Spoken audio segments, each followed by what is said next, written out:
I'm Josh Gaffin, and I'll be reading from 1984 by George Orwell. It was a bright, cold day in April, and the clocks were striking 13. Winston Smith, his chin nuzzled into his breast in an effort to escape the vile wind, slipped quickly through the glass doors of Victory Mansions, though not quickly enough to prevent a swirl of gritty dust from entering along with him. The hallway smelt of boiled cabbage and old rag mats. At one end of it, a colored poster, too large for indoor display, had been tacked to the wall. It depicted simply an enormous face, more than a meter wide, the face of a man of about 45 with a heavy black mustache and ruggedly handsome features. Winston made for the stairs. It was no use trying the lift. Even at the best of times, it was seldom working, and at present the electric current was cut off during daylight hours. It was part of the economy drive in preparation for Hate Week.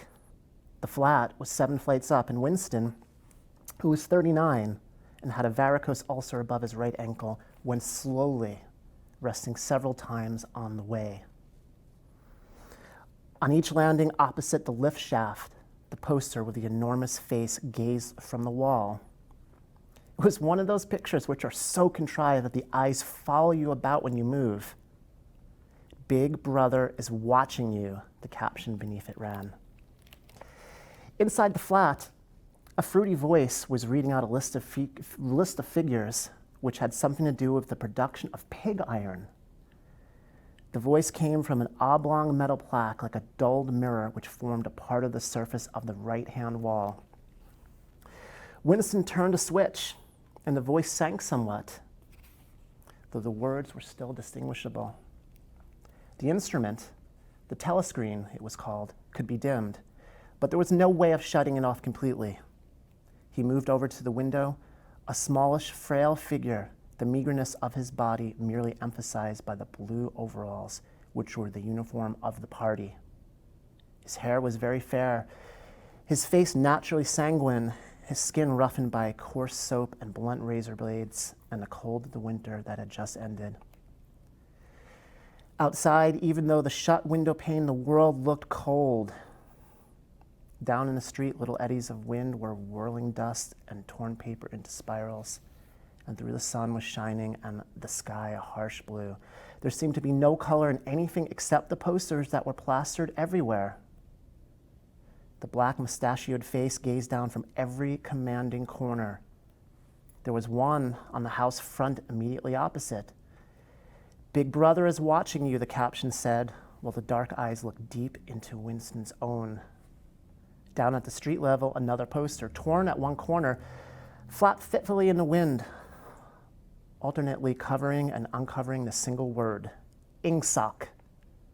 In the far distance, a helicopter skimmed down beneath the roofs, hovered for an instant like a blue bottle, and darted away with a curving flight. It was the police patrol snooping into people's windows. The patrols did not matter, however. Only the thought police mattered. Behind Winston's back, the voice from the telescreen was still babbling away about pig iron and the overfulfillment of the 9th three-year plan. The telescreen received and transmitted simultaneously. Any sound that Winston made above the level of a very low whisper would be picked up by it. Moreover, so long as he remained within the field of vision which the metal plaque commanded, he could be seen as well as heard. There was, of course, no way of knowing whether you were being watched at any given moment. How often or in what system the thought police plugged in on any individual wire was guesswork. It was even conceivable that they watched everybody all the time. But at any rate, they could plug into your wire whenever they wanted to. You did live from habit that became instinct, in the assumption that every sound you made was overheard, and except in darkness, every movement scrutinized. Winston kept his back turned to the telescreen. It was safer, though, as he well knew, even a back can be revealing. A kilometer away, the Ministry of Truth, his place of work, towered vast and white above the grimy landscape. This, he thought with a sort of vague distaste, this was London. chief city of Airstrip 1, itself the third most populous of the provinces of Oceania.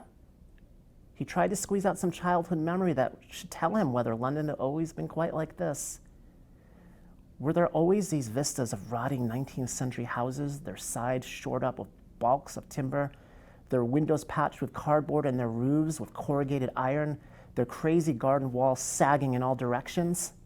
And the bomb sites where the plaster dust swirled in the air and the willow herb straggled over the heaps of rubble, and the places where the bombs had cleared a larger patch and there had been sprung up sordid colonies of wooden dwellings like chicken houses?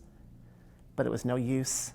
He could not remember. Nothing remained of his childhood except a series of bright-lit tableaux occurring, no background and mostly unintelligible.